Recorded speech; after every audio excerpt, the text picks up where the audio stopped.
Okay, Assalamualaikum warahmatullahi wabarakatuh. Salam sejahtera, selamat datang ke sesi Tazkirah FKAB ke siri ke-94. Okey, Alhamdulillah, syukur kita kehadrat Allah Subhanahu Wa Taala kerana dengan izinnya dapat kita bersama-sama memeriahkan majlis Tazkirah kita pagi ini dengan tajuk Keutamaan dalam Hidup Muslim. Pada kesempatan ini, majlis mengucapkan selamat datang dan amat mengalu-alukan kehadiran hadirin hadirat sekalian di sini bagi memberkati majlis kita pada hari Jumaat ini yang penuh barakah ni. Marilah kita sama-sama menandatangan, mengaminkan bacaan doa, memohon keberkatan.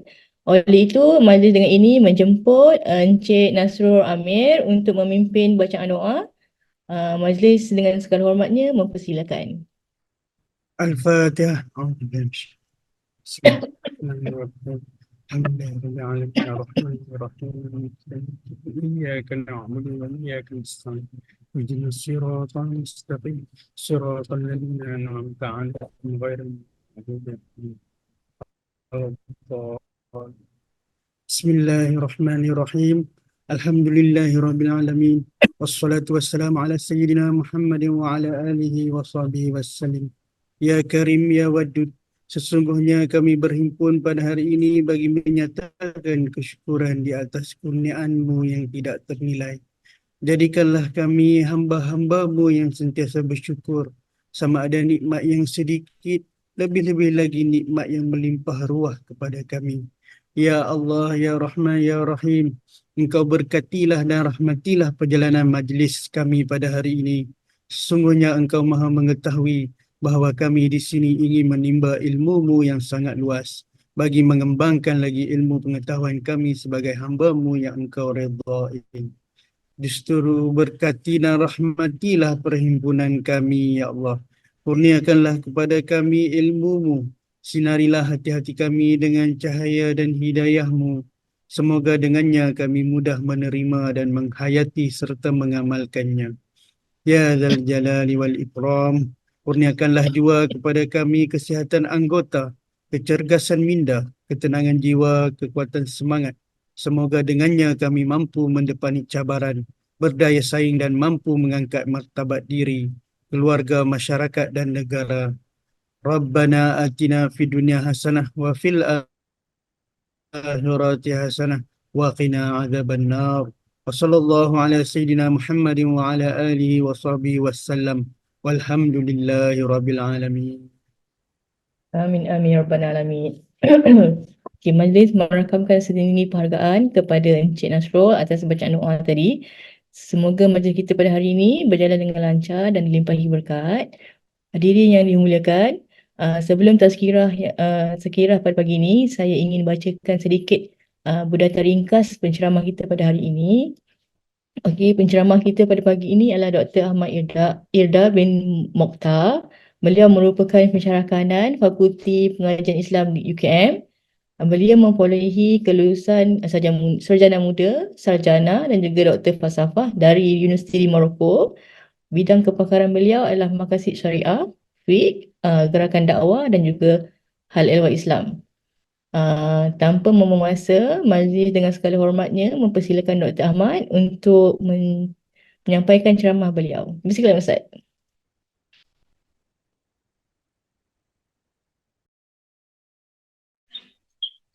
Assalamualaikum warahmatullahi taala wabarakatuh. Terima kasih kepada Dr. Anis Fazihah Zakaria dan sebenarnya kepada semua ahli akademik dan juga staf di Fakulti Kedokteran Alam Bina, Prof. Datuk, Dr. semua sekali lah. Jadi tajuk kita hari ini adalah berkaitan dengan aulawiyat dalam kehidupan seharian kita lah, rutin kita, apa yang kita boleh dapati daripada aulawiyat itu sendiri. Sebelum tu saya nak share lah buat, kalau boleh saya nak share ni. Okay, sebelum kita mencarikan tentang aulawiyat tu, sebenarnya dia adalah satu ilmu lah. Aulawiyat ni satu ilmu, dipanggil fiqh. Fiqh ni ilmu lah.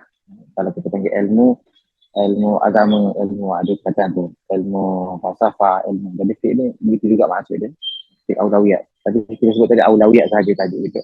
Sebelum kita nak bicarakan tentang kehidupan kita, kena faham dulu lah maksud aulawiyat tu. Jadi satu perkara yang sangat penting dalam kehidupan kita tentang aulawiyat ni.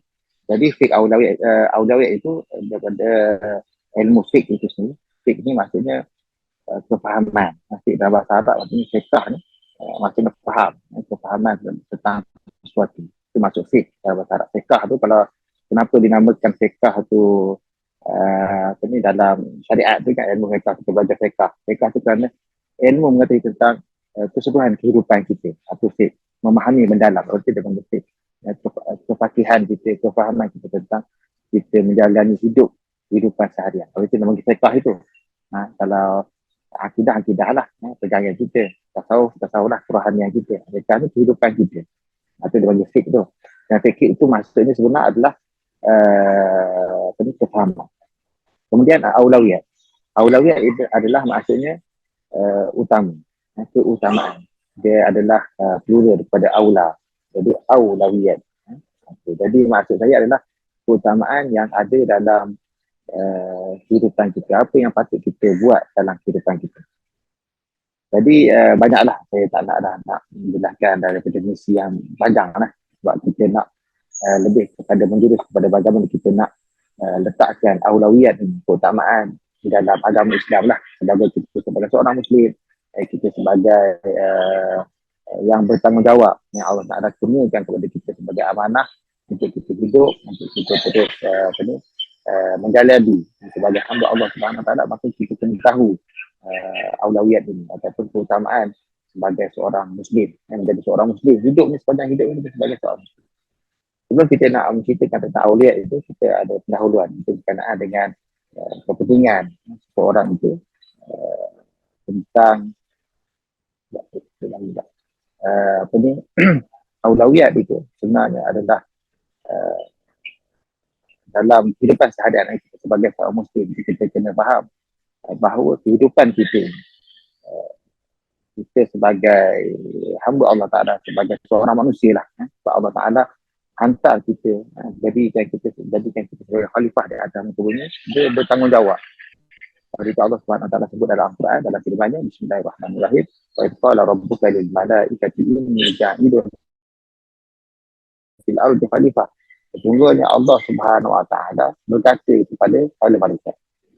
Dan Allah Subhanahu Wa Ta'ala berfirman kepada malaikat, inni ja'ilun fil ardi khalifah.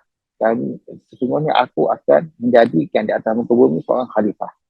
Jadi maksud khalifah itu adalah orang yang bertanggungjawab memakmurkan muka bumi, hidup untuk membaiki muka bumi, hidup sebagai pemakmur muka bumi. Dan sebenarnya para ulama telah menafsirkan bahawa sebelum adanya manusia di atas muka bumi, ada makhluk lain, orang jin yang meninggal duduk di atas duduk atas muka bumi. Tapi telah berlaku kerosakan dan sebagainya, akhirnya Allah Ta'ala hantar manusia untuk memakmurkan bumi, khalifatun fil ardh, sebagai khalifah di atas muka bumi. Itulah tanggungjawab kita sebagai manusia. Yang Allah Ta'ala sebut kepada malaikat, depan para malaikat, bahawa Allah jadikan manusia itu sebagai khalifah di atas muka bumi. Maka bila kita sebut khalifah ini, sebenarnya kita adalah amanah yang begitu besar yang Allah Ta'ala berikan. Seperti mana firman Allah Subhanahu Wa Ta'ala, inna aradna al-amanata 'ala as-samawati wal jibal fa abayna an yahmilnaha wa ashfaqna minha wa hamalaha al-insan innahu kana zaluman jahula. Sebenarnya Allah Subhanahu Wa Ta'ala telah menunjukkan amanah kepada semua, kepada langit kepada langit itu, semua langit sama awal langit wal ardh, dan juga muka bumi ini, wal jibal, dan Allah sebutkan bukit, langit, bumi, bukit bukau. Allah tunjukkan amanah yang nak diberikan. Fa abaina ayyahmilnaha, maka mereka semua sekali, langit, bumi, bukit bukau, semua tak nak. Fa abaina ayyahmilnaha, semua tak nak terima amanah tersebut. Wa hamalaha al-insan, dan manusia lah yang menerima ini, menerima tanggungjawab itu, menerima amanah yang Allah Ta'ala berikan itu, dia terima.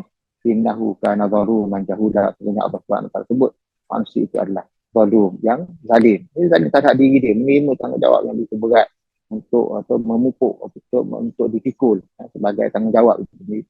Zaluman jahula, dan dia adalah yang jahil. tidak memahami apa yang dipertanggungjawab itu. Jadi inilah tanggungjawab yang Allah Ta'ala berikan kepada manusia yang perlu patut hidup di atas muka bumi. Maka dengan itu Allah Ta'ala jadikan manusia itu begitu unik. Dia ada akal, dia ada nafsu. Apabila ada akal dan nafsu ini, maka manusia itu tidak dapat perlu seimbangkan di antara akal dan nafsu. Kalau ada akal saja senang. Akal ni menunjukkan kepada kebaikan untuk diri dia. Dia faham dia tu bagus. Dia ada, sebab apa, orang yang berakal dia akan cari kebaikan sahaja. Tetapi apabila ada nafsu, nafsu dimasukkan sekali dalam manusia itu. Sebabkan manusia ini sebenarnya mencari kepada hiburan, keseronokan. Akhirnya menyebabkan dia lari daripada asas sebenar, tujuan sebenar hidup dia. Oleh itu, apabila contoh nak kita berikan, apa beza akal dengan nafsu?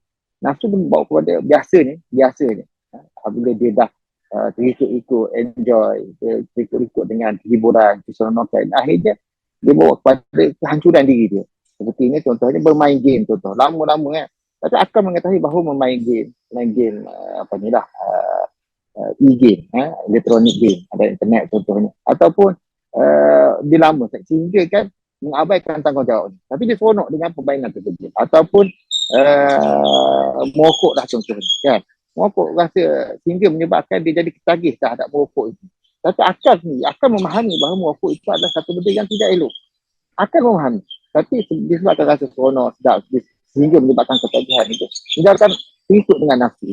Oleh itu Allah SWT jadikan manusia ada akal dan juga nafsu untuk mereka hidup di atas bumi, untuk membalancekan di antara kebaikan dan keburukan untuk mereka ni melakukan dan diberikan sebagai tanggungjawab. Maka tanggungjawab itu perlunya ada ujian. Maka di atas muka bumi kita duduk atas muka bumi adalah dengan adanya ujian tersebut. Itu Allah Subhanahu Wa Taala menyebut di dalam Al-Quran berkaitan dengan dengan ujian ini. Dalam firman-Nya, "Alladzi khalaqal mauta wal hayat liyabluwakum ahsanu amala." Di antara kamu, di antara alladzi khalaqal mauta wal hayat. Sungguhnya dialah yang menciptakan mati dan juga hidup. Untuk mati itu. So, apa nak tunjuk berat ni mati. Ujian tu pada mati. Alladzi khalaqal mauta wal hayat. Sungguhnya Allah menciptakan kematian dan juga kehidupan itu. Allah hayat liyabluwakum untuk menguji kamu. Ayyukum di antara kamu siapakah yang terbaik amalannya. Ini dia Allah menunjukkan bahawa Allah jadikan pada manusia itu ujian di atas muka bumi. Sebab kita melalui atas muka bumi sebagai adil sabil, orang yang berjalan di atas muka bumi sahaja, bukan untuk mengaut benda yang semua di atas muka bumi untuk bawa akhirat. Tak. Adalah untuk kita jadikan dunia sebagai bekalan untuk akhirat. Kita bawa amalan-amalan kita. Itu yang dimaksudkan dalam ayat Quran ini. Ayyukum di antara kamu siapakah yang terbaik amalan. Sebab kita melalui muka bumi. Maka muka bumi, tempat yang kita hidup ini, kehidupan kita seharian ni, kita duduk atas muka bumi, adalah tempat kita diuji oleh Allah Subhanahu Wa Taala. Sebab dia beri tanggungjawab, maka diuji untuk dibalaskan dengan amalan itu. Sebab kita ada hari akhirat untuk dibalas dengan apa yang kita buat itu. Di antara kamu siapakah yang terbaik. Jadi kita perlu faham bahawa kita dan dunia semuanya adalah ujian. Tak kisahlah tentang itu baik ke, buruk ke, semua adalah ujian. Kalau kita dapat kejayaan, kita tahu bahawa itu dah ujian daripada Allah Ta'ala, adakah kita kena bersyukur ataupun tidak. Kita kena faham bahawa juga jika Allah berikan kita kekalahan, kita ni fail, maka itu juga ujian. Dan kita faham itu memang ujian lah. Biasanya kita musibah macam itu. Kita kalah, kita tak berjaya. Itu kita panggil itu ada ujian kita. Tapi biasanya orang faham ujian ni pada kali ini. Ada pun perkataan kejayaan tu dia tak faham ujian. Padahal itu pun ujian juga. Semua sekali apa di atas muka bumi yang kita duduk daripada awal sehingga kita mati, daripada kita lahir, semua dah ujian daripada Allah Subhanahu Wa Taala. Kita kena faham. Dan Allah nak tahu kita di antara kita siapakah yang terbaik abadan. Ini dia panggil aulawiyat. Kita mencari yang terbaik. Kita bukan cari baik saja. Dia bukan cari baik-baik saja. Kita mencari yang terbaik dalam hidup kita. Ini yang kita panggil aulawiyat itu. Jadi ujian itu untuk menunjukkan kita ni siapakah yang terbaik. Dan Allah mencari orang yang terbaik. Dan orang yang terbaik seperti mana firman Allah Subhanahu Wa Taala, ya ayuhan nas inna khalaqnakum min dzakarin wa untha wa ja'alnakum syu'uban wa qabaila lita'arafu inna akramakum indallahi atqakum. Wahai manusia sekalian, sebenarnya kami jadikan kamu ni ada lelaki, ada wanita. Ada syu'ub, ada bangsa-bangsa, ada kaum. Untuk apa? Lita'arafu, untuk kamu mengenal di antara kamu satu sama lain. Inna akramakum indallahi atqakum. Sesungguhnya orang yang paling mulia di sisi Allah Subhanahu Wa Taala adalah orang yang bertakwa. Itu dia Allah Taala nak carikan dalam kita ditimbul ujian itu, diberikan ujian itu. Maka Allah tunjukkan kepada kita orang yang terbaik itu adalah orang yang bertakwa. Kita jadi orang tu. Maka kita ada aulawiyat dalam kehidupan kita. Jangan kita pilih yang baik-baik saja. Kalau yang buruk tu memang tak boleh ada. Kita tak ada cerita pasal buruk itu. Yang baik ni. Yang baik kita perlu mencari yang terbaik. Bukan hanya baik saja. Kita nak yang terbaik di sisi Allah Subhanahu Wa Taala. Jadi inilah konsep dalam memahami kehidupan kita. Sebagai seorang manusia, sebagai hamba Allah Subhanahu Wa Taala, sebagai khalifah di atas bumi, maka kita kena faham kehidupan kita untuk kita jalani. Dan kita perlu memahami kaedah-kaedah, terutamanya kaedah aulawiyah ini. Jadi kita berbalik kepada aulawiyah. Itu berkenaan dengan konsep kehidupan kita. Jadi apa yang sangat penting dalam aulawiyah itu? Kita lihat bahawa aulawiyat dalam seharian kita boleh lihat dalam berbagai-bagai keadaan. Daripada kita bangun, daripada tidur kita, sehinggalah kita tidur balik. Daripada kita hidup tu, kita bangun, bagi, sampailah kita tidur balik. Seharian, rutin kita seharian. Jadi kita perlu perbaiki rutin kita seharian ni. Mungkin perkara-perkara yang baru dah seharian. Itu mungkin kita perlu melihat dengan dari pelbagai daripada pelbagai sudut. Jadi apa yang penting dalam kita mengetahui aulawiyat ini, maka kita perlu mengetahui apakah kualiti ini. Kan? Apakah keutamaan pada waktu itu ataupun pada masa itu? Apakah keutamaan pada tempat itu? Kan? Jadi inilah aulawiyat yang patut kita lihat. Apabila kita bangun daripada tidur, kita lihat pada kehidupan kita seharian. Maka kalau kita bangun tidur, apa aulawiyat yang patut kita buat? Bukan bangun-bangun tidur, kita buka apa handphone kita. Ini bukan aulawiyat. Kita telefon dah seakan-akan jadi aulawiyat kita. Jadi keutamaan kita. Mesti ada telefon di sebelah kita tidur. Ini bahaya. Ya. Jadi satu perkara yang tidak elok. Menjadi satu rutin harian kita. Pegang bangun-bangun pagi, kita tengok apa? Handphone. Dulu tak ada handphone, sekarang dah ada handphone, kita tengok handphone, kita buka belik apa. Lambat pula kita bangun tidur. Ini menyebabkan lambat. Banyak lagi perkara-perkara lain kita patut buat. Akhirnya apabila pegang telefon, apabila kita pegang telefon, kita baca pula, kita buka pula Facebook ni, kita buka Twitter ni, kita buka Instagram. Akhirnya menyebabkan waktu itu terbiar habis begitu. Padahal Allah Subhanahu Wa Taala mengajar kita, Nabi SAW yang mengajar kita apabila kita bangun kita berzikir kepada Allah. Itulah kita menunjukkan kita sebagai seorang hamba Allah Subhanahu Wa Taala. Kita bangun, kita bersyukur kepada Allah Taala. Kita menyebut alhamdulillahilladzi ahyana ba'dama amatana wa ilaihin nusyur. Kita bangun daripada tidur tersebut, kita memuji Allah Taala. Alhamdulillah, kita bersyukur. Kita segala pujian bagi Allah Taala yang telah menghidupkan kita. Ahyana ba'dama amatana, seperti setelah mana kita ni dah dimatikan. Itu mati kecil dia panggil. Kalau mati besar, mati betul lah. Tidur tu mati kecil. Jadi Allah SWT, kita bangun, kita memuji Allah Ta'ala. Itulah kehidupan yang dipanggil sebagai kehidupan seorang muslim. Bangun-bangun kita bersyukur kepada Allah Ta'ala. Ramai orang tak bangun-bangun dah. Tidur tak bangun-bangun. Ada je. Orang yang tak bangun-bangun selepas dia tidur tu, dia tak bangun-bangun dah. Tapi Allah Ta'ala berikan kita kesihatan lagi. Kita berikan boleh cek mata lagi. Kita boleh mendengar lagi. Kita boleh hidup lagi. Alhamdulillah kita bersyukur kepada. Itulah kita menjadi hamba Allah Ta'ala yang bertakwa tadi. Inna akramakum indallahi atqakum. Sebenarnya orang yang paling mulia di sisi Allah adalah orang yang bertakwa. Ingat Allah Subhanahu. Itulah tujuan hidup kita. Tujuan hidup kita adalah Allah Ta'ala. Kita tidak akan mendapat kita tidak akan mendapat kesenangan itu. Kita tidak akan dapat kebahagiaan itu. Melainkan kita kembali kepada Allah. Kita berzikir kepada Allah Ta'ala. Berzikir ini, dia bukan satu perkara yang susah. Dia tidak perkara susah. Dia tidak perlu kepada kita pergi satu tempat khas untuk kita berzikir. Tak perlu. Itu solat je. Solat itu ada waktu dia. Ada setengah itu macam tu lah. Tapi kebanyakan zikir, dia panggil zikirul mutlak. Zikir secara umum begitu. Dia boleh mana-mana tempat keadaan, macam-macam keadaan. Boleh kita berzikir. Oleh itu Allah jadikan orang yang sentiasa berzikir, dia adalah orang yang terbaik. Sebab dia sentiasa ingat Allah Ta'ala. Sebab bila kita mengingat seseorang, apabila kita seorang itu bercinta dengan seseorang, dia akan rasa tenang hati dia. Tapi ni kita ingat Allah Subhanahu Wa Taala, Tuhan yang menciptakan kita. Dia lah yang memberikan segala-galanya kepada kita. Kita ingat Allah Ta'ala. Kita bangun-bangun tidur ingat Allah Ta'ala. Barulah kita hidup kita tenang, aman. Apa kita ingat Allah Ta'ala. Bila Allah, kita ingat Allah Ta'ala, Allah akan ingat kita. Maksudnya Allah akan bantu kita bila kita kesusahan. Ya. Ada kisah Nabi Yunus alaihissalam. Nabi Yunus alaihissalam telah berdakwah kepada kaumnya. Tapi kaumnya tidak mahu menerima dakwahnya. Lama. Jadi akhirnya dia buat Baginda alaihissalam telah buat satu bertindak untuk terus keluar daripada kampung tersebut, daripada bandar tersebut untuk mencari inilah sebab masyarakat tersebut tidak terima dia lagi, maka dia lari. Apabila dia lari, dia naik kapal. Apabila dia naik kapal, akhirnya kapal itu sarat dengan orang, akhirnya berlaku ombak yang begitu besar, maka dia perlu dibuangkan orang daripada kapal tersebut. Ya. Apabila nak dikeluarkan, maka dia buat undian.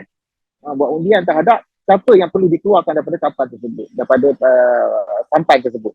Maka dia buat undian-undian, wasaham mafakai dengan hudah hadir, maka dia buat undi-undi. Akhir setiap kali dia undi kena Nabi Yunus alaihissalam. Lepas tu orang tu tak nak, kata tukar balik, buat balik. Setiap kali dia buat, kena Nabi Yunus alaihissalam.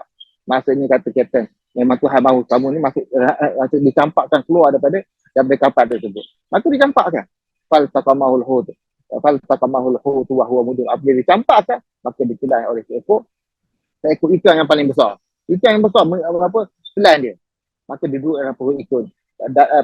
Duduk dalam perut ikan yang dalam tempoh yang lama. Kata macam dah dapat dia mengatakan duduk dalam perut ikan.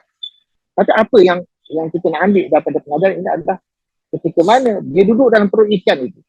Nabi Yunus alaihissalam, ya. Dia ni selepas duduk perut ikan, maka Allah selamatkan dia. Apakah penyebab kepada dia selamat daripada perut ikan? Maksudnya dia selamatkan daripada mati duduk dalam perut ikan itu. Maka Allah Subhanahu Wa Taala berfirman, "Falaula in kana minal musabbihin, ya la bisafir ila yaumi yub'atsun." Kan? Allah lah dia ni bukan daripada orang-orang yang berzikir. Kalau Nabi Yunus ni bukan orang berzikir sebelum dia ditampakkan dalam laut tadi. Kalau dah dia bukan orang yang berzikir, ingat Allah SWT yang bertasbih, yang bertahlil, yang bertahmid. Kalau lah dia bukan daripada golongan macam tu, orang yang tidak berzikir tadi, Gala in kana minal musabbihin la labisa fi batnihi ila yaumiddin, maka dia akan duduk dalam perut ikan itu hingga hari kiamat. Tu dia. Maksudnya dia matilah, maksudnya bukannya dia duduk tinggal di situ, maksudnya kubur dia kat dalam perut ikan tu, maksudnya dia mati sekali dengan ikan tu maksudnya. Maksudnya apa? Dia akan dimatikan oleh Allah dalam perut ikan tu. Tetapi disebabkan dia orang bertasbih, maka Allah selamatkan dia. Dia Allah selamatkan dia sebab dia bertasbih, berzikir kepada Allah Ta'ala. Maka dengan tasbih dia, berzikir tadi, membantu dia untuk terus hidup. Maka Allah selamatkan Nabi Yunus alaihissalam. Macam mana kita bangun daripada tidur? Aulawiyat yang pertama, kita ingat Allah Subhanahu Wa Taala. Apabila kita bangun, kita ingat Allah Ta'ala, maka kita pergi, ingat Allah Ta'ala, kita pergi solat. Sama ada kalau kita bangun sebelum subuh, kita semayang subuh, kita pergi masuk bilik air, kita ambil wuduk. Kita ingat Allah Ta'ala, kita bermunajat pada Allah, kita merayu pada Allah. Itulah aulawiyat dalam hidup kita. Tidak ada kesenangan. Kalaulah siapa faham tentang bagaimana kita bermunajat pada Allah Ta'ala, untuk bersalawat bersama dengan Allah Subhanahu Wa Ta'ala, untuk kita mengeluarkan isi hati kita, kita mengeluh kepada Allah Ta'ala pada saat itu, Allah akan turun pada dia, Allah akan berikan segala-gala permintaan. Itulah auliat ketenangan yang Allah berikan. Orang yang berzikir Allah beri apa? Ketenangan. Ala bizikrillah tatma'innul qulub. Ketahuilah bahawa dengan berzikir ingat Allah Ta'ala itu, maka itu akan tenang hati dia. Tenang kalau kita berzikir ingat Allah Ta'ala. Kalau kita ingat manusia ni sakit hati kadang. Sakit hati, kita ingat manusia ni sakit hati. Salah semua kan. Kadang sakit hati kadang. Teringat dia punya masalah tu, sakit hati kita.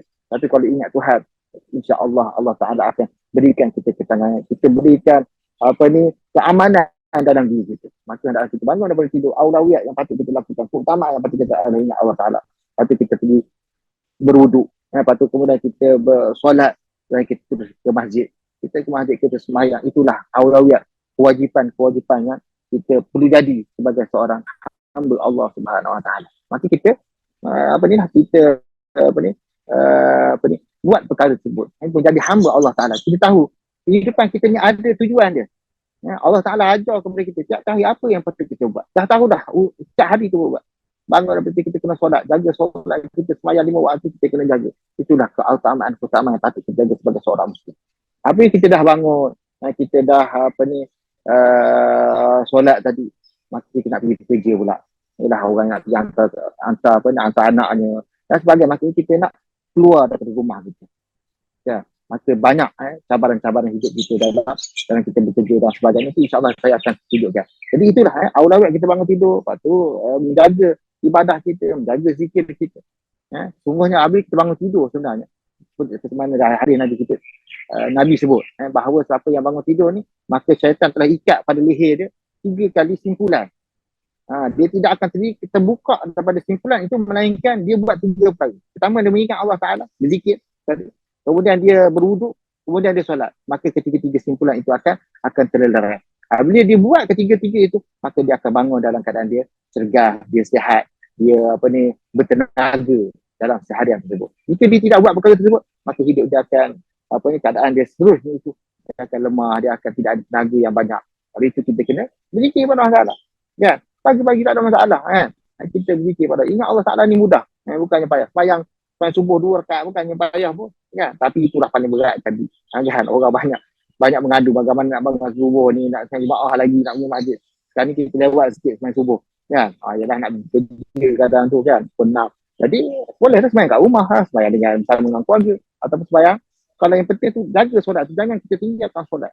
Itulah keutamaan kita menjadi hamba Allah Ta'ala. Bila kita jaga Allah Ta'ala, maka Allah akan jaga kita. Ihfazillah yahfazuk. Nabi sallallahu alaihi wasallam berkata, siapa yang menjaga Allah Subhanahu Wa Ta'ala, Allah akan jaga dia. Maka kita jaga Allah Subhanahu Wa Ta'ala. Jaga kita punya hak kita terhadap Allah Ta'ala. Kita sentiasa ingat pada Allah Ta'ala. Inilah yang dipanggil keutamaan dalam hidup kita. Bila tiba waktu solat kita, solat apa dia waktu kerja, kita pergi kerja. Jangan kita tiba aulawiyah dalam kita bekerja. Allah menjaga waktu kita bekerja. Kita masuk pukul 8, lepas tu keluar pukul 5. Jagalah. Jangan kita curi masa pula. Sebab waktu itu diberikan. Kita diberikan gaji, kita diberikan kerja. Mungkinlah kita kadang taklah kerja banyak kan. Tapi kita jangan menggunakan waktu kerja itu untuk perkara-perkara yang tidak sepatutnya. Jadi itu yang dimaksudkan keutamaan pada waktu. Lain daripada perkara-perkara yang perlu dibuatlah dengan segera. Jadi apabila tiba waktu solat, kita solat apabila waktu baca Al-Quran, kita baca Al-Quran apabila waktu kita zikir. Dan kita kena letakkan dalam sahabat yang kita ada waktu untuk kita zikir pada Allah Ta'ala. Walaupun dia itu perkara tersebut sunat. Tetapi kalau kita tidak buat perkara tersebut, maka kita, bagaimana kita menjadi hamba Allah Ta'ala? Allah Ta'ala jadikan kita wajib yang kita sembahyang 5 waktu tu. Kalau tak ada, kita tak ingat dah Tuhan. Ada 5 waktu tu Tuhan letak dah. Pagi, tengah hari, petang, malam. Supaya kita ingat Allah Ta'ala pada waktu-waktu tersebut. Tadi dah kita lupa dah. Kalau tak ada solat ni, kita lupa dah Allah Ta'ala. Dah lah, perkara lain tu sunat dah. Baca Quran tak baca dah. Jadi kita kena letakkan setiap hari. Maka perlu keutamaan waktu-waktu kita buat perkara tersebut. Tapi dari sini, kalau kita tengok ni, keutamaan pada waktu adalah perkara-perkara yang perlu disegerakan. Nanti saya akan tunjukkan saya akan sebutkan tentang perkara waktu-waktu yang perkara-perkara yang perlu disegerakan. Kemudian keutamaan pada tempat. Bila kita duduk di tempat kerja, kita bekerja. Jangan kita buat kerja lain. Setengah orang dia bekerja, pada waktu sama dia buat bisnes kan. Tak boleh buat macam tu sebab kita bekerja. Hakiki tempat hakikat kita kan. Hakiki kerja hakiki kita. Jangan kita buat bekerja lain. Menyebabkan, pertama ni masalah paling besar adalah menyebabkan kerja-kerja kita terabai. Ini jadi masalah paling besar.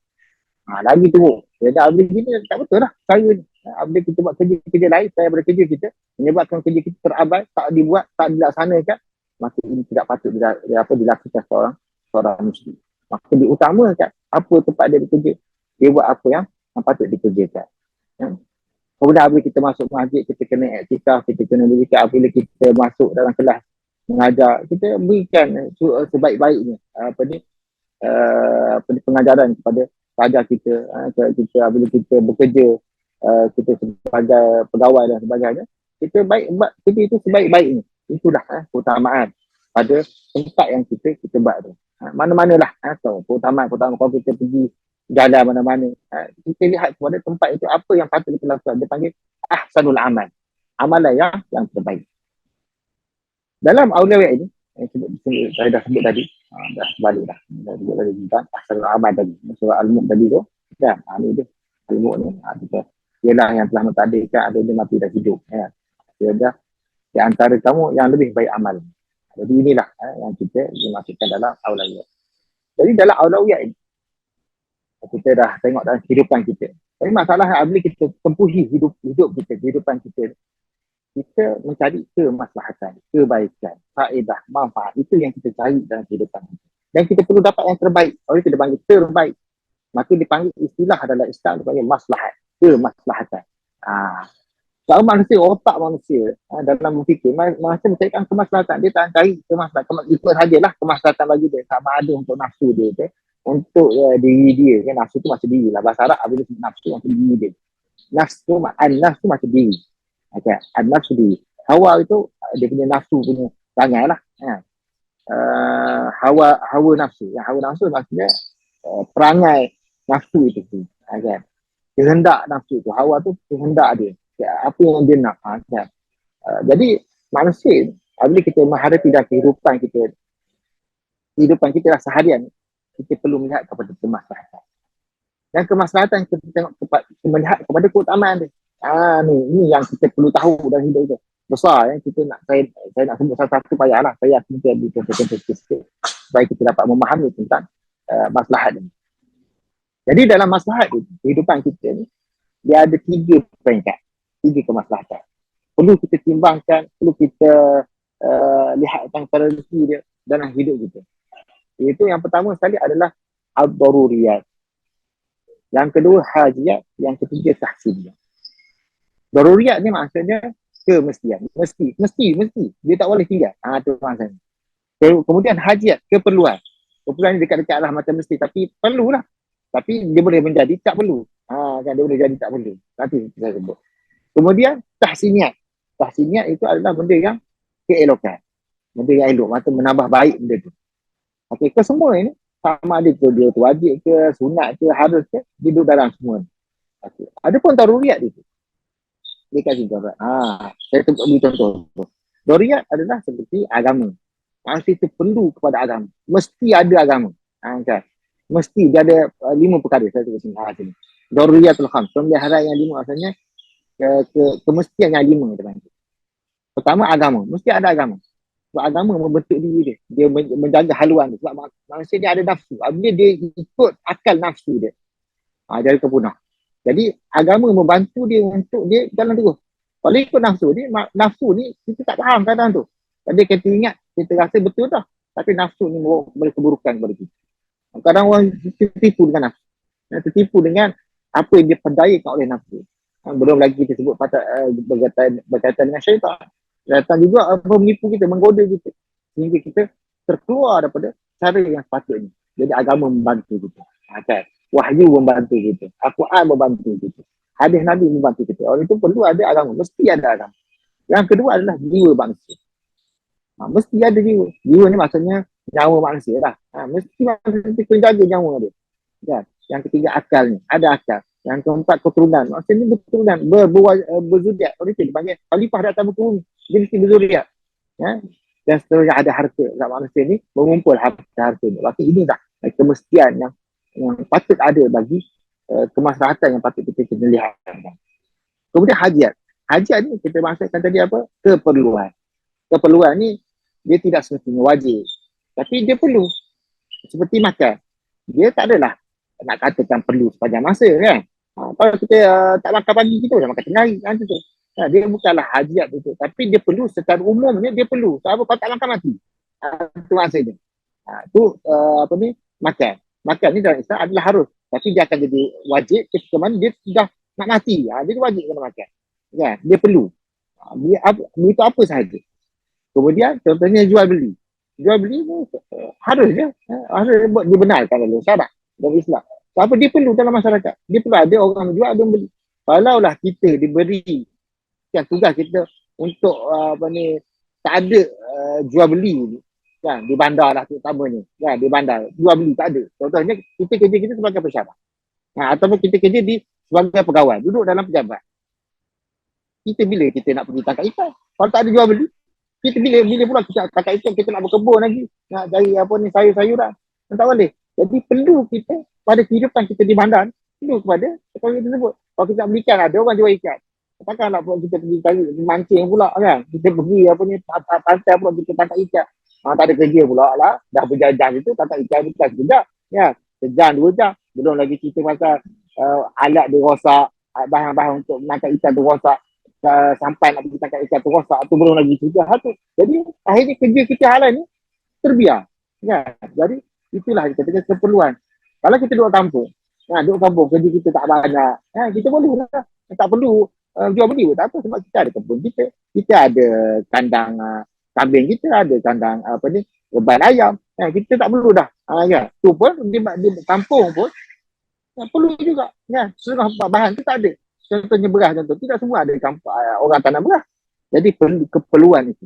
Dia tidaklah sampai ke tahap jual beli itu ke tahap sampai mesti tak jual beli kita boleh hidup.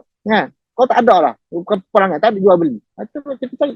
Dia benda tu boleh. Dia bukanlah satu perkara yang mesti. Tapi dia perlu. Pada mengikut situasi, mengikut keadaan. Dia perlu pada benda tu. Kemudian tahsiniat. Tahsiniat ini adalah benda yang elok. Tapi kita kena faham bahawa tahsiniat ni walaupun dia hanya duduk di bawah peringkat yang rendah. Tapi kadang setengahnya perkara yang eloknya adalah wajib bagi seorang Muslim. Dia bukannya sunat. Contohnya apa? Memakai tudung. Memakai tudung ni adalah satu perkara yang wajib bagi seorang setiap muslimah. Kena pakai tudung. Wajib menutup aurat dia wajib. Tapi kalau orang tu tak pakai tudung, kita orang tak pakai tudung, apakah membahayakan pada orang lain? Tak ada bahaya pun. Tetapi itulah kewajipan dia sebagai seorang muslim, menunjukkan dia seorang muslim, menunjukkan, menjagakan maruah dia. Dia menjaga maruah sebab apa? Dia tutup aurat dia, menunjukkan menutup aurat dia adalah menunjukkan dia ni menjaga maruah dia, menjaga dia punya kecantikan dia. Hanya khusus bagi kita seorang wanita, hanya khusus pada suami ni sahaja. Jadi maksudnya adalah kewajipan itu kepada untuk menjaga hak dia sebagai manusia. Jika dia tak pakai tudung, tidak menutup aurat dah, tak seperti macam binatang lain dah. Kan? Dia macam itulah. Sebab apa? Binatang pun tak ada pakaian. Jadi Islam mengajak kita tutup pakaian. Perlu ada pakaian ni. Pakaian untuk kita hidup. Perlu ada pakaian. Betul tutup aurat. Walaupun tutup aurat itu, kalau tak tutup aurat, tidaklah memudarat mana pun. Kan? Inilah yang kita katakan sebagai tahsiniat. Dan banyak lagi ya tahsiniat. Contohnya, ada adab. Contoh kita bersabar. Bersabar sangat baik. Sangat perlu kita lakukan. Kita perlu sabar. Wajib kita kena bersabar. Jika perkara itu memerlukan kesabaran, jangan kita buat, maka kita boleh menyebabkan perkara yang lain berlaku. Sebabkan kita berdosa. Itulah yang kita maksudkan berkenaan dengan maslahat itu sendiri. Jadi kita nak buat prioriti dalam hidup kita ni, kita perlu tahu tentang kemaslahatan ini. Oleh itu kita tunjukkan perkara-perkara ini dalam kemudian kita lihat kepada maslahat dalam kehidupan kita. Dia ada kemestian, itu daruriyat, hajiyat, keperluan, kemudian ada tahsiniat. Itu keelokan, mencantikkan kita sebagai menjaga maruah kita sebagai seorang manusia. Itu tahsiniat. Tapi dia tidak boleh mudarat kepada mana-mana lah. Kalau orang tak bersabar, tidak mudarat mana-mana orang pun. Tapi tak eloklah perangai. Tidak bersabar, tidak bersyukur, kan? Adab itu. Ada sopan santun, masuk rumah tanggal selipar. Ni kalau pakai selipar kan Malaysia lah. Di Malaysia ni orang Melayu ni masuk rumah tanggal kasut. Tempat lain pakai kasut. Negara Arab, negara orang Islam pakai kasut masuk rumah, kan? Jadi ada adab itu. Kalau kat Malaysia pakai kasut masuk rumah, kan? Beri salam. Itu adalah menunjukkan adab. Ada mencantikkan. Kalau tak buat, tak ada lah mudarat orang tu. Kalau tak beri salam, orang tu mati ke? Tak mati. Ya, apa benda tu? Mencantikkan kita sebagai seorang Muslim, sebagai seorang insan. Sebab kita perlu pada adab itu. Mesra dengan jiran kita, mesra dengan kawan kita, mesra dengan saudara mara kita. Perlu. Itu tahsiniat. Tapi kalau tak buat macam tu, jadi tak elok dah. Tangan kita buat tak elok. Ini dia panggil kemaslahatan kepentingan. Jadi kita kena lihat semua itu dalam perkara ini. Jadi kita berbagi balik kepada daruriyat faham. Saya letak gambaran supaya kita faham. Aulawiyat itu kita gambarkan dia, sebab kalau kita nak satu dalam kehidupan tu payah kita nak gaya. Jadi kita sebutkan kaedah-kaedah. Ini kaedahnya lah.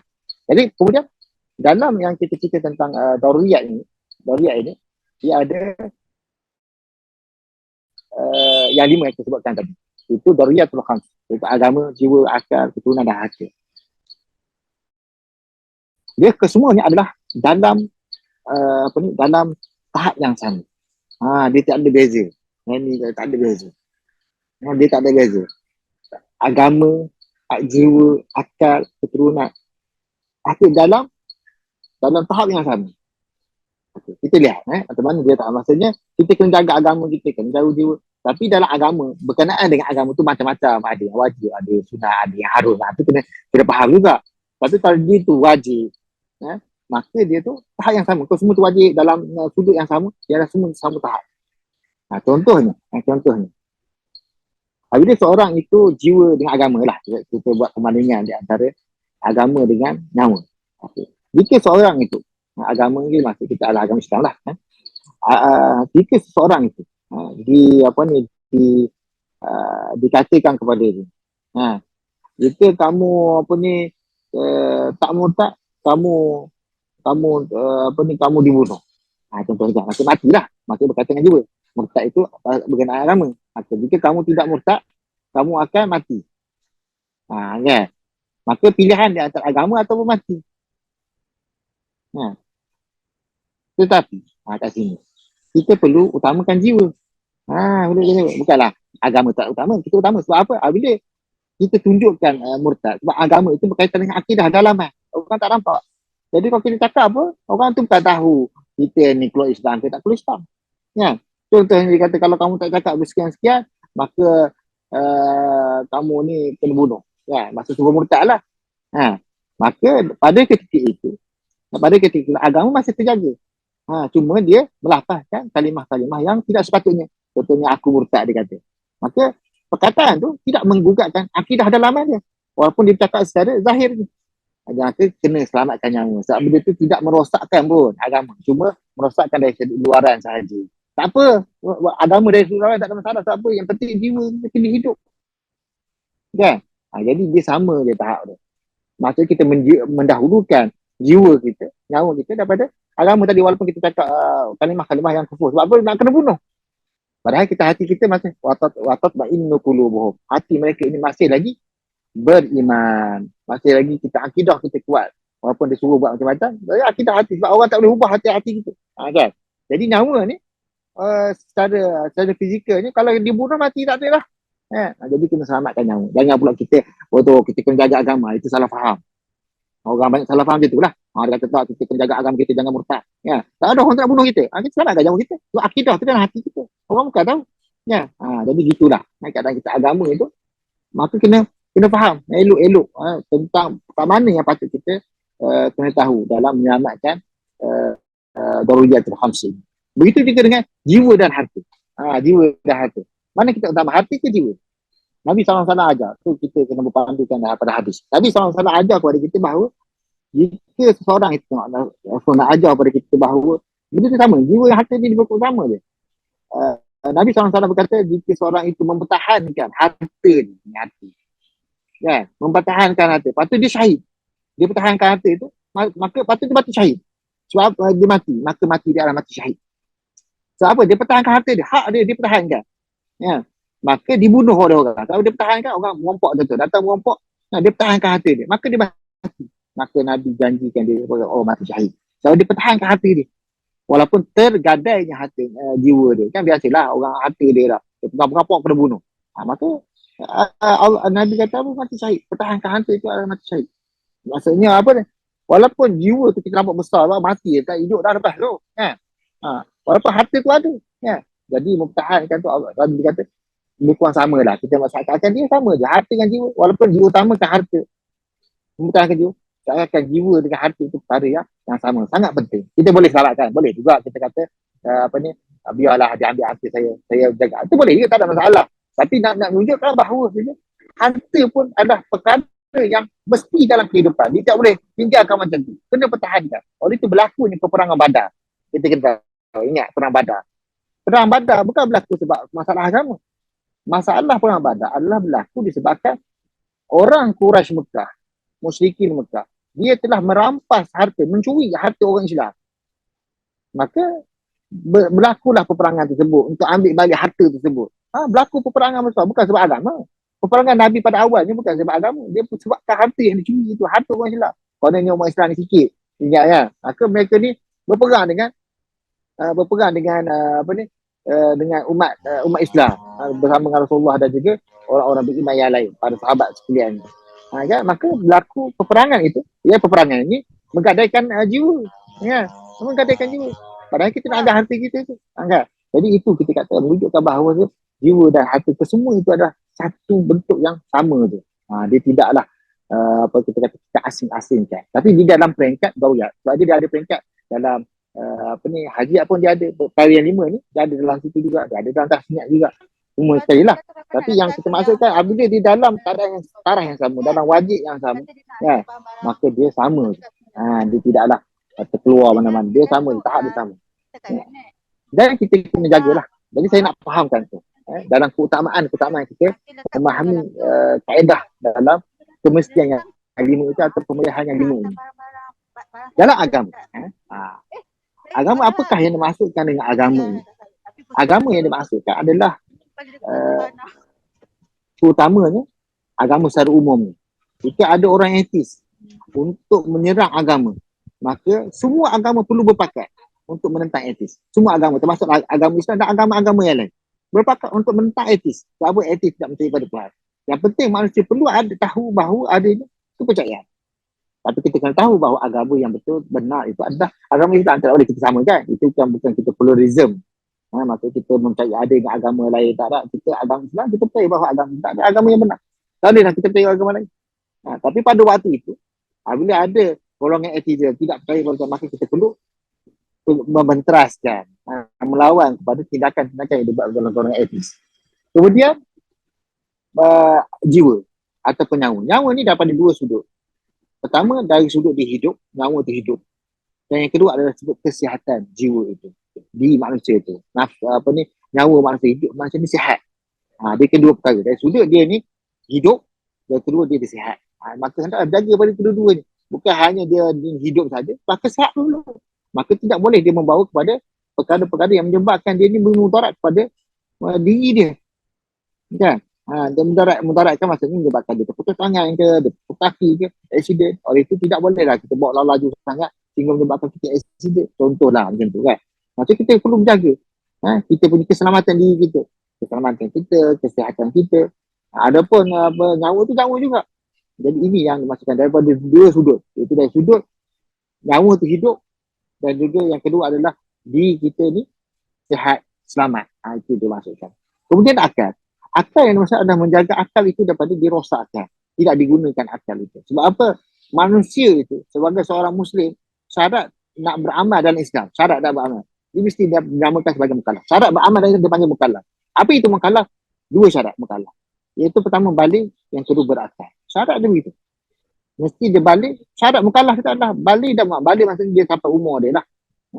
Dan yang kedua adalah berakal. Kalau dia tidak berakal, maka amalan-amalan dia tidak diwajibkan. Dia nak sembahyang, dia tak diwajibkan. Maksudnya dia ada masalah mental, dia ada masalah akal dia, maka tak diwajibkan. Sebab apa? Syarat seorang mukallaf itu mesti berakal. Kalau tak berakal, tak diwajibkan lah. Kalau dia nak buat tak ada masalah. Contohnya seperti autism, seperti syndrome Down kan. Mereka ni akal dia kurang. Jadi boleh dia sembahyang. Ajar, kita perlu juga ajar kepada mereka. Tapi tidaklah diwajibkan. Yang tidak diwajibkan. Apa? Syarat mukallaf itu mestilah sempurna akal dia. Syarat itu syarat dia. Dan dia adalah balik. Jadi itulah pemeliharaan yang perlu ada dalam Islam. Kan? Agama. Kalau tak, dia tidak akan beramal dengan melainkan dia perlu berakal. Kemudian yang seterusnya ada keturunan. Yang dimaksudkan keturunan itu adalah dari sudut penjagaan nasab dia, keturunan dia. Maksudnya menjaga nasab dia, maksudnya keturunan dia, itulah keturunan dia. Maksudnya manusia ni hidup ada keturunan. Maksudnya tidak ada keturunan. Maka perlulah mencari untuk menyelesaikan masalah kepada masalah keturunan. Kalau dia tidak boleh melahirkan anak, maka perlu cari cara jalan untuk supaya dia ada berketurunan. Dan sesiapa yang merosakkan sistem ini, maka perkara itu adalah satu kemungkaran yang besar. Contohnya perkahwinan berbeza, perkahwinan yang sama di antara sejenis, kan, LGBT yang seperti itu, maka tak boleh. Maka apa? Tidak membentukkan zuriat manusia. Dan ini masalah paling besar. Yang seterusnya adalah berkaitan dengan maruah manusia. Itu apa? Penzinaan. Maka Allah SWT larang tentang berzina itu apa? Merosakkan maruah manusia. Sebab seorang yang ada akal, yang waras, dia tahu bahawa berzinaan itu adalah perkara yang buruk. Semua orang tahu. Tak ada orang kata berzina itu perkara baik. Tak ada seorang pun kata berzina itu baik. Melainkan orang kata itulah. Tak ada. Tak apa akal manusia yang sempurna dan waras tak akan kata berzina itu baik. Tak ada. Oleh itu Allah SWT menjadikan hukuman kepada pengkhianatan yang di antara pengkhianatan adalah orang yang telah berkahwin, lelaki dan perempuan, suami isteri lah. Salah seorang lah. Kalau mereka salah seorang itu berzina dengan orang lain, maka hukum pengkhianatan. Sebab dia khianat. Khianat kepada pertama keluarga suami ataupun isteri. Kalau nak khianat kepada anaknya, dia ada anak. Khianat kepada anaknya. Sama dia berkeluarga. Anak dia kepada suami dia ataupun isterinya. Tapi dia mengkhianati. Maka Allah hukumkan kepada golongan macam ini. Allah kejam sepanah. Bukan perkara yang mudah. Dan satu pengkhianatan. Allah tak suka pada pengkhianatan itu. Kalau pengkhianat ni banyak segi pengkhianat. Contohnya seperti dalam spy negara kan. Terkhianat. Jadi spy orang dalam masuk ke ambil orang punya maklumat. Jadi orang ni kena bunuh. Ini kan pun dalam masyarakat, sebuah masyarakat yang terbina untuk membentukkan generasi yang akan berterusan. Maka ada pengkhianatan itu Allah SWT tak mahu benda perkara ini berlaku, pengkhianatan terhadap suami ataupun isteri, terhadap anak-anak, terhadap jiran, terhadap masyarakat, dan membentuk masyarakat yang berkhianat di antara satu sama lain. Ini masalah paling besar. Oleh itu Allah haramkan dan dihukum mati kepada orang-orang yang berzina tapi dia telah tahu. Terutama orang dah tahu. Orang belum tahu tak kena lah. Kena bunuh tu. Ya, kena sebat. Kemudian harta ni dari banyak sudut. Sama ada menghilangkan dia, menghabiskan dia tanpa ada faedah. Itulah perkara yang patut kita kena faham dalam pemeliharaan ini. Sebab kita tengok masa kita ni nak ada 5 minit lagi. Jadi saya nak teruskan. 5 minit ni saya nak teruskan kat sini. Macam mana kita nak melihatkan aulawiyat. Tadi dari sudut kemaslahatan. Sebab kita lihat dalam kehidupan kita ada maslahat. Kemaslahatan. Maksudnya kita tengoklah benda-benda ni. Jangan pula kita abaikan kemaslahatan ini. Kita kena tengok elok-elok. Sebab saya nak sebut salah satu ni terlalu banyak. Dia memang kena apa ni lah. Kita kena buat kajian. Kita kena tunjuk salah satu kan. Tapi saya umumkan maksud ini. Jadi seterusnya adalah dalam kehidupan yang bagaimana kita dah buat ni. Kita tengok bawah ni. Yang atas ni abaikan ni. Yang bawah ni. Okay. Pertama, apabila kita tengok aulawiyat ni, perlu kita, apa yang kita buat aulawiyat itu adalah patuh syariah. Itu maksudnya bersumberkan dari syarak. Itu maksudnya. Maksudnya perlu dia dari syarak. Dari syarak ni bukanlah maksudnya Quran sunnah macam tu. Kan? Orang kata dari syarak tu Quran dan sunnah. Betul. Itu dalil syarak lah. Itu nas syarak. Yang dimaksudkan dari syarak tu bukan hanya sekadar itu. Dia ada macam-macam. Bukti. Bukti ni macam-macam bentuk. Kan? Quran dan hadis itu adalah teks. Adapun yang lain itu dari sudut ijtihad. Contohnya kias. Dari syarak juga. Kias. Kita mengkiaskan benda yang tidak ada dalam Quran dan hadis. Kita kiaskan. Seperti apa? Seperti dadah contohnya. Kan? Dadah ni seperti arak. Arak ni merosakkan akal. Kan? Dadah pun merosakkan akal. Lebih teruk lagi. Membahayakan. Bila ketagih lebih teruk lagi. Daripada apa ni?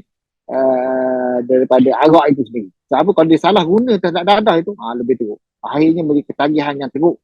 Menyebabkan lebih bahaya daripada teruk lagi. Jadi kita kiaskan. Tak ada dalam Quran. Dadah tak ada dalam Quran. Jangan pula baca Al-Quran kata fi amadin mumaddadah. Tu ada dia kata. Itu bukan maksud dadah tu. Maksud lain. Kan? Tak ada dalam Quran ada tentang dadah. Dan banyak perkara-perkara yang baru zaman sekarang ni tidak ada dalam Quran. Contohnya apa dia? Tentang vaksin contohnya tak ada dalam Quran. Tentang vaksin, cerita tentang tak ada. Jadi perlu pada ijtihad. Ijtihad ni sebagai kias, ijma' para ulama, pada zaman itu dari dalil. Dalil itu dengan kita faham tu Quran dan sunnah itu adalah teks. Dalil. Salah satu dalil teks. Dalil itu dia. Dan perlu kita faham pula. Faham betul. Takutkan kita Quran hadir tapi salah faham. Tak boleh juga. Kan? Itu kena faham dalil tu. Maksudnya kena faham betul-betul lah. Bukannya kita faham ikut dan kita je. Dia ada metodologi bagaimana memahami. Kalau kita memahami suatu perkara itu dengan metodologi. Kalau kita buat kualitatif, kita nak buat analisis kandungan, kita ada cara dia. Dalam syarak dia ada cara dia. Metodologi bagaimana memahami. Kita belajar ilmu bahasanya, kita belajar ilmu rasa masuk. Banyak perkara yang kita faham. Barulah kita boleh keluarkan hukum tu. daripada nas tadi. Tak boleh kita keluar, kita faham terjemahan, lepas tu kita keluar. Tak boleh. Dia, sebab dia ada cara dia. Nak analisis teks syarat ni ada cara. Seperti mana kita buat analisis kandungan. Kalau kita buat kajian kualitatif, analisis kandungan, perlu kita tengok. Kita temakan dia, kita kena codingkan dia. Kan? Macam itulah juga dalam syarat ni. Teks syarat tak boleh kita ambil dia ambil. Oleh itu kita kena lihat bagaimana ulama mengeluarkan hukum. Sebab kita bukan pada hanya. Kita tengok macam mana dia buat. Sebab dia dah pakar dalam bidang dia. Jadi kita tengok. Kita tambah je. Kalau kita rasa benda tu tak tepat dengan apa yang kita faham, maka kita tengok cara yang lain bagaimana. Jadi itu cara kita memahami dalil syarak. Kemudian, betul dalam kita memilih keutamaan itu, mestilah kita kata berdalilkan dalil syarak. Kita sebut tadi, bukan Quran Sunnah tu memang dah. Tapi dalil syarak maksud itu lebih daripada itu. Ada bukti-bukti syarak yang lain. Seperti qiyas, ijma', sada zara'i', masalah dan sebagainya lah. Banyak lagi. Okay. Itu dalil syarak. Jangan pula kata mana dalam Quran, mana. Kalau perkara yang tak ada dalam Quran, macam mana kita nak buat? Itu perlu pada ijtihad. Perlu pada dalil-dalil yang lain. Kemudian yang seterusnya adalah perkara yang utamakan perkara yang diutamakan oleh syarak. Gitu. Jangan pula kita ikut keadaan kita dan kita. Ada pernah satu kaum tu, satu alim ni, seorang alim ni lah. Ada seorang raja ni minta kepada dia untuk beri fatwa bahawa dia ni telah berzina, dia telah bersetubuh isteri dia pada bulan Ramadan, pada siang bulan Ramadan. Hukum dia adalah kena puasa, kena hukum orang yang bersetubuh siang hari pada bulan Ramadan. Maksudnya dia tidak ada apa-apa, dia boleh bersetubuh. Raja ni dia buat begitu. Maka diberikan hukum kepada sepatutnya adalah hukum dia membebaskan yang pertama sekali dia kena membebaskan hamba. Sebab zaman tu masih ada hamba. Sekarang ni dah tak ada dah. Hampir tak ada. Mungkin ada tapi tak tahulah. Mungkin ada. Tak ada dah. Perhambaan tak ada dah. Sebab Islam memang cuba untuk menghapuskan sistem perhambaan. Jadi dengan itu adanya kafarah. Kafarah yang pertama adalah membebaskan hamba. Tapi disebabkan orang alim dia kata apa? Kalau dia beri hamba, raja ni banyak hamba dia tu. Senang sangat lah dia apa. Maksudnya kalau dia buat tu dia senang. Maka dia beri yang kedua. Iaitu apa dia? Dia kena puasa 2 bulan betul-betul. Yang tu dia payah nak buat. Tak boleh macam tu. Apa? Bukan utama. Syarat mengutamakan perkara itu. Syarat utama itu bebas. Dia tak boleh kita ikut dan itu. Tak boleh. Perkara yang perlu diutamakan oleh syarat. Kemudian mengambil keperluan semasa dan setempat. Kira lah keperluan kita semasa. Maksudnya kan kita ambil perkara yang akan datang tempat. Contoh kita pergi masjid, kita buat benda lain. Pergi masjid, kita berzikir. Kita semayang, kita belajar kat masjid. Tapi janganlah buat perkara lain. Kita pula berhibur kat masjid. Tak kena. Ambil gambar saja. Pergi masjid Sendayan, kita pergi ambil gambar je. Sayang, tunggu. Kita perlu tengok kepada keperluan kita setempat tu. Kemudian mengutamakan keperluan atau pemanfaat. Yang saya sebut tadi lah maslahat tadi. Lepas tu bersama berbanding dengan manfaat peribadi. Yang pertama yang bersama dulu, lepas tu manfaat peribadi. Kalau kita dah berkeluarga, manfaat bersama dalam ruang keluarga tersebut. Kan? Dah 9.30 dah. Doktor sikit-sikit je, doktor. Saya nak habiskan ni. Boleh? Doktor Anis? Boleh doktor, boleh. Boleh. Sikit-sikit je dalam seminit 2 lagi. Saya nak ni tegang bawah ni. Sebab satu lagi yang macam ni. Saya akan tegangkan satu. Kemudian mengambil kira tahap keupayaan individu. Kita kena tahu juga individu kita ni tak semua boleh buat. Jadi utamakan yang boleh kita buat. Kan? Fa'tu minhum mastata'. Apa yang kita boleh kita buat. Yang tak boleh buat tinggal lah. Ya, Allah tidak memayahkan kita. La yukallifullahu nafsan illa wus'aha. Allah tidak mentaklifkan, tidak beri tanggungjawab melainkan apa yang dia boleh buat. Tak boleh buat. Kita ada alternatif lain. Tak boleh kita semayang berdiri, kita boleh semayang duduk. Tak boleh semayang duduk, kita boleh semayang baring. Kan? Tahap keutamaan kita. Oleh kita ikat auliat macam tu. Jadi macam mana cara dia? Yang ni terakhir. Yang auliat dalam kehidupan saya. Ini yang kita nak cerita yang sebenarnya. Kan? Yang ni kita ingat tengok ni. Ni ambil screenshot. Ini kita letak bagaimana kita nak utamakan dalam auliat kehidupan. Ni panjang. Tadi kaedah-kaedah. Konsep-konsep dia. Dan kehidupan tu. Okey. Pertama, sediakan senarai semua tugas kita. Kita sebagai seorang manusia, kita ada tugas. Tugas banyak tanggungjawab. Tanggungjawab kita sebagai seorang hamba kepada Allah Ta'ala. Tanggungjawab kita sebagai seorang suami. Tanggungjawab kita sebagai isteri. Tanggungjawab sebagai ketua rumah. Sebagai suri rumah. Tanggungjawab kita sebagai pensyarah. Sebagai pegawai. Tu, senaraikan tugas tu. Masukkan semua sekali. Mana yang patut kita senaraikan dulu. Senaraikan dulu. Kemudian memahami matlamat kita. Dah tahu tu, dah senaraikan tugas tu, kita memahami matlamat dan skop tugas kita sebenar. Jangka panjang, jangka pendek. Kita tengok susun ni duk. Mana yang jangka panjang kita, mana jangka pendek kita. Susun. Kalau kita ada tugas kita, tugas kita jangka pendek, kita kena buat artikel, tonton. Kena buat sekian-sekian. Jangka panjang kita nak buat buku, tonton. Macam tu kan, jangka panjang. Jangka pendek, jangka panjang. Dan sebagainya. Jangka panjang kadang 5 tahun, 6 tahun. Jangka panjang. Jangka pendek, sehari, seminggu, sebulan. Kan? Macam tu lah, lebih kurang macam tu. Saya nak panjang, saya tahu doktor-doktor, profesor sekalian kan, kawan bukan saya faham perkara ni, tapi saya nak gambarkan macam mana kita nak utamakan dalam kehidupan kita seharian. Jadi kita dalam matlamat skop tu kita kena tengoklah mana yang patut, yang pendek yang patut kita kena buat awal, yang panjang patut tempoh yang lama. Jadi kita kena susun kan. Kita nak menjadi seorang orang yang baik sebagai hak tanggungjawab kita sebagai sebagai Tuhan. Na'udzubillah ni tadi. Na'udzubillah, minta maaf. Sebagai hamba Tuhan. Sebagai hamba Tuhan, maka kita kena buatkan jangka pendek, jangka panjang kita. Umur kita. Ya. Jangka pendeknya adalah harian kita. Jangka panjang kita nak menjadi, contohnya kita nak melatihkan diri kita ni boleh hafal Quran. Ya. Jangka panjang kita. Kena buatlah. Janganlah kita buat tak hafal Quran. Ya. Jadi kena buat jangka panjang kita. Okey, sekarang saya nak jadi orang Muslim, saya nak cuba untuk hafal Quran. Saya boleh baca. Kalau tak boleh hafal Quran, saya nak cuba baca Al-Quran. Dia tu jangka panjang kita. Jangka panjang kita adalah harian kita, rutin kita seharian. Itu sebagai hamba Allah Ta'ala. Sebagai pekerja pula, sebagai pensyarah pula. Jadi kita susunkan tu. Kemudian, yang tu umum lah. Yang sebenarnya ada utamakan tugas yang perlu perhatian. Yang ni sangat penting. Yang ni sangat penting. Perhatian segera. Apa-apa tugas yang perlu dibuat segera, kena buat segera. Sebab dia memerlukan masa. Masa itu dia habis-habis dah. Dia tak ada dah berulang balik. Ya, jadi dia perlu buat perhatian segera, kena buat segera. Sama ada perkara contoh solat. Solat tu ada waktu dia. Maka buat pada waktu, tak ada buat pada waktu lain. Tu dengan Tuhan. Dengan Tuhan, kita dengan Tuhan. Kemudian kita dengan kerja kita. Bos kita kata, esok saya nak dapat, siapkan. Kena buat segera, jangan buat tinggal pula. Ya. Begitulah kerja kita sangat. Maka kita perlu lihat waktu. Sebab waktu terhad. Maka kena buat yang berwaktu. Dan waktu macam-macam. Kalau kita boleh buat kerja, itu keperluan lah. Ya.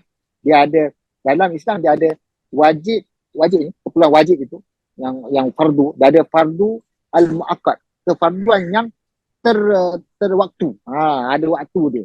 Maksudnya dia buat waktu. Seperti solat 5 waktu, dia ada waktu dia. Puasa bulan Ramadan, dia tak boleh buat kat luar tak jadi. Ya, Ramadan kena buat Ramadan. Kalau buat luar, maksudnya kena qada. Sebab dia masih bertanggungjawab terhadap perkara tersebut. Dan sebagainya lah. Jadi ikut waktu tersebut. Keperluan waktu itu. Tapi ini perhatian segera. Saya maksudkan tadi perhatian segera. Jadi itu waktu. Maksudnya saya nak sebutkan tadi, wajib dalam Islam tu ada wajib yang diwaktukan. Seperti solat kan. Solat 5 waktu itu pada waktu-waktu ni. Tak boleh pada waktu yang lain. Kemudian susunkan mengikut persaingan keutamaan. Dalam Islam, dalam agama ni dia ada wajib, sunat, harus, makruh dan haram. Maka utamakan yang wajib daripada sunat. Kadang-kadang orang buat yang sunat banyak. Tapi wajib dia tak tahu. Contoh saya beri. Di antara wajib dan sunat. Wajib dan sunat kita kena faham. Contohnya tentang buat umrah. Kan? Umrah pertama adalah wajib. Umrah perlu dan sunat. Tapi kita kena faham. Kalau kita belanjakan kepada orang yang wajib untuk dibuat umrah atau buat haji, kalau kita beri kepada mereka lebih baik daripada kita buat sunat untuk kita. Tu dia. Apa? Dia buat kewajipan dia. Kita tolong dia. Kalau kita nak pergi ni, kita bantu orang lain untuk buat umrah juga. Dia buat kerja. Maka kita buat di mana dia buat. Tak perlulah kita pergi sana. Memang kita ke Mekah tu tenang, kita seronok. Lepas tu kita beri kepada orang tu. Pertama, apa yang kita beri, kita berikan nafkah untuk dia buat umrah, kita dapat pahala kepada kita. Direct. Tanpa kita pergi sana. Tanpa kita penat, tanpa susah payah. Tapi kita belanja. Kita dapat seperti mana orang tu dapat dan kita boleh dapat lebih daripada itu. Itu penting. Kita kena kewajipan dan sunat. Kan? Dan harus, makruh dan haram. Makruh ni tidaklah dosa. Tapi jangan dibuat. Haram jangan tinggal lah. Jadi kena susunkan mengikut perkara-perkara ini. Kemudian yang kelima, yang paling penting, yang terakhir adalah pertimbangkan. Kena timbang. Kita susun, kita utamakan, atau kita susunkan, utamakan, yang perhatian segera, susunkan mengikut keutamaan dia, wajib, sunat, harus, kemudian kita pertimbangkan. Kerja pun ada wajib, sunat, ada perkara yang wajib kena buat, ada yang sunat, kan? Buat artikel banyak sunat, nak pangkat, kan? wajib ni kena buat, nulis tu kena buat jugalah kan. Tu maksud dia. Jadi susunkan keutamaan. Tapi buatlah, buat kita kena buat. Gitu. Kemudian pertimbangkan, itu mempertimbangkan tugas kerja, buat mudah dan cepat dahulu. Benda yang boleh buat dalam masa 1 minit kita buat dulu. Kan, jangan buat kerja yang banyak apa. Yang 1 minit kita buat. Itulah dan cara kita mempertimbangkan. Kita mempertimbangkan ikut kemaslahatan yang patut kita sebut tadi. Bagi hajat tasnya kita rasa pakai itu saja dah lebih lah. 9:38. Jadi itulah sekarang itu saja dahulu berkenaan dengan aulawiyat dalam kehidupan seharian. Wallahu ta'ala, saya serahkan kepada Dr. Hanif, insyaAllah. Okay, terima kasih Dr. Ahmad atas ceramah yang diberikan tu. Mungkin ada peserta ataupun yang ada dalam ni nak bagi soalan di ruang chat atau boleh tanya terus dengan Ustaz? Ada ke? Ustaz, sebelum Ustaz ada yang tanya, saya tak tanya dululah. Okay, boleh tak Ustaz bagi amalan lah, tips. Macam mana kita nak utamakan hubungan kita ni dengan Allah? Contoh lah, kita macam nak pergi solat. Okay, dah tahu masa waktu. Kejap lah 5 minit. Okay, kejap lagi 5 minit. Ada tak amalan yang kita boleh, okay, lepas azan, tak nak pergi solat ni, terus pergi solat. Macam mana Ustaz? Okay. Okay, amalan macam mana je tu? Pertama sekali kan, dia kena sebenarnya satu je perkara. Nak ubah diri kita ni, bukanlah saya tapi cadangan saya lah kan. Cara dia adalah kita kena tanam niat tu. Niat tu kena azam sungguh-sungguh. Contoh saya buat. Tu solat kan, berkaitan solat. Kalau dengan azam, kita pergi tengok harap. Kan? Kita nak macam ni. Contoh kita esok ada pembentangan proposal lah. Kita bentang untuk proposal projek 300,000, 1 juta ada. Esok pukul 8. Kena ada 8 tu dekat depan pejabat Perdana Menteri. Tak? Kena ada. Kita malam tu kan. Dia macam mana gelisahnya kita untuk esok pagi pukul 8 tu kena sampai awal pukul 8. Begitulah keadaan azam kita dan niat kita betul-betul. Baru kita boleh buat. Kan? Itulah cadangan saya. Kan? Sebab apa? Habis kita ada niat, kita ada azam, kita akan cuba untuk membuat perkara itu sebaik mungkin, sebagus mungkin. Jadi habis kita dengar azam, kita cuba, mesti dia akan pergi. Oleh itu orang dah biasa. Orang yang dah biasa macam ni, dia dengar azam, dia terus pergi. Sebab dia dah biasa keadaan tu. Dia dah tahu dah macam ni. Memanglah mula-mula itu payah. Sebab kita baru nak berlatih untuk mencubai perkara tersebut. Cuba tapi kalau esok nak PSA contohnya. Kita bersiap berniat tu kan. Siap kunci tu. Dia punya lock waktu tu. Pukul 8 dah ni kan. Kita dah awal-awal kita kunci. Jadi kita boleh tepat pada waktunya. Ya. Ada temuruga kita boleh buat. Tapi azam dia tak ada. Azan ni Kejap. Yang tu satu. Yang kedua kan. Okey. Yeah. Lepas tu kedua adalah doa kita lah. Itu penting juga. Sebab kita ni hati kita kan berbolak-balik. Jadi kita kena berdoa lah. Ya Allah, jadilah aku ni sembahyang pada waktu. Jadi kita berdoa lah. Itu sangat penting juga. Sebab kita ni, hati kita kan. Kita tak tahu dengan hati kita. Kita minta Allah Ta'ala, Allah beri ayat kepada kita. Mudah-mudahan Allah beri ayat kita sembahyang pada waktu. Dengar aja kita dengar betul. Kan? Jadi itulah saya rasa jawapan yang boleh saya beritahu. Okey, Doktor. Okey. Terima kasih Doktor atas cadangan amalan tu lah. Kita usaha kadang azam awal tahun je. Kena kena doa. Okey, ada tak lagi soalan dari kita? Ada ke? Rasanya okey. Ada soalan dekat chat. Okey. Ada soalan Ustaz, kalau ada solat wajib yang belum habis qada, tapi kalau nak solat sunat, adakah perlu habiskan yang wajib, qada wajib dulu baru buat sunat? Soalan ni chat. Okey, bagus. Maksudnya dia ada kena qada solat. Lepas tu dia nak ada yang sunat nak kena buat juga. Dia ada beberapa keadaan. Jika waktu itu luas, maksudnya waktu tu tak adalah sempit. Ya, maksudnya waktu tu ada waktu-waktu lain. Maka kita boleh buat dulu yang fardu, kemudian buat yang sunat tu. Buat fardu kena buat lah. Sebab dia kewajipan kan. Kena buat yang qada yang wajib tu dulu, baru buat yang sunat. Jika tidak ada waktu lain, maksud itulah waktunya untuk sunat. Contohnya, waktu itulah boleh kita buat sunat duha contohnya. Tak ada dah waktu lain. Contoh dah lewat dah ni. Coba baca solat duha tu dulu. Ataupun solat sunat selepas sebelum solat fardu kan. Kadang tu nak imam nak bila nak qamat dah kan. Jadi dia tak sempat. Jadi solat sunat tu tak apa. Dulu kan. Lepas tu baru kita buat. Sebab waktu itu pendek. Jika waktu panjang tak ada masalah. Jika waktu pendek kita ambil sunat. Sebab kita mengambilkan benda tu. Seperti juga puasa. Kan jika puasa orang tu qada puasa. Jika waktu panjang maksudnya waktu ada berhari-hari yang lain. Kita boleh qada pada hari-hari yang lain. Tapi contohnya ada waktu-waktu tu sunat tertentu. Contohnya sunat puasa hari Arafah, Ashura. Maka kita boleh puasa sunat Ashura tu dulu. Tak ada masalah. Ataupun kita gabungkan niat dia. Tak ada masalah. Sebab apa? Itulah waktu Ashura. Dia tak ada hari lain dah. Kan? Ataupun itulah waktu Arafah. Tidak ada hari lain dah. Kan? Jadi kita buat yang sunat tu. Tak ada masalah. Sebab apa? Waktu tu ada lagi. Tak ada masalah. Jika waktu tidak ada, maka perlu utamakan yang wajib. Dia kalau tak ada waktu lain maksudnya, tak ada waktu lain, utamakan yang wajib. Jika wajib tu perlu buat, jika sunat itu wajib itu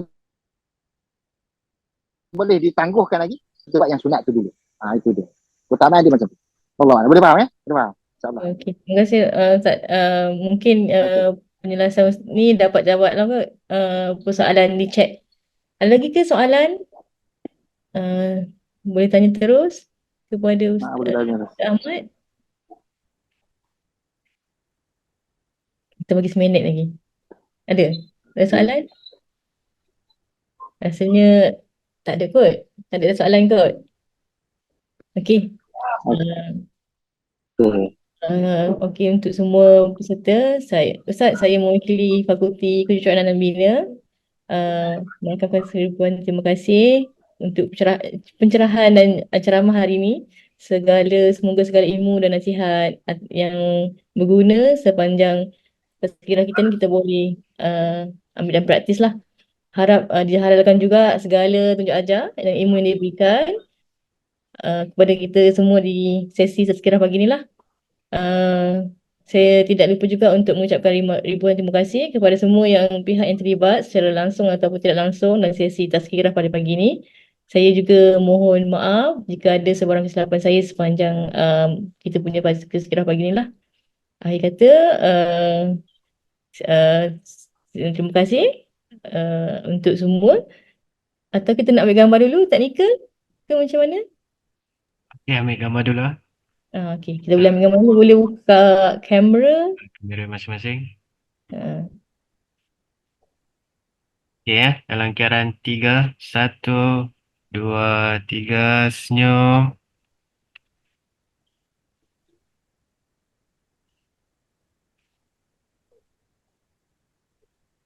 Okay, terima kasih. Terima kasih Encik Nika. Terima kasih semua. Terima kasih Ustaz. Okey, terima kasih. Banyak jika ada salah silap. Okay, Waalaikumsalam. Semoga jumpa lagi.